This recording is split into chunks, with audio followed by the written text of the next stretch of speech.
Putih hitam. Dari anu. Pandai. Betul. Ada satu lagi. Negeri mana? Ada satu lagi. Putih hitam. Ada satu lagi.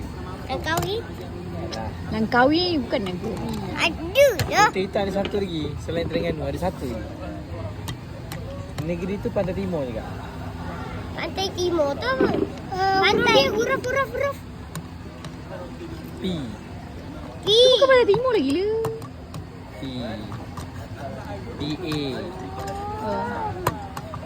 Kan putih. Saya pun tak tahu betul. Putih hitam. Pa. Tak kata Jom, jom, dah jom, par. Dia sebut par tu. Pa. Nak pergi Terengganu lalu mana? Lalu. Dah betul apa? Okey, ibu negeri dia Kuantan. Cakap betul dah pa. Sambung belakang lah. Yelah. Dia nak Kuantan. Ibu negeri Kuantan. Yelah. Dah sebut pa dah. Sambung belakang. Alas.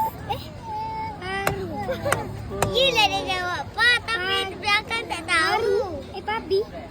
Lah, negeri ni tak tahu. Am tak ingat. Am tahu dah. Pa. Right. Negeri apa ada kat Malaysia? Di Selangor, Negeri Sembilan, negeri Sarawak, negeri Pa. Pa. PAH.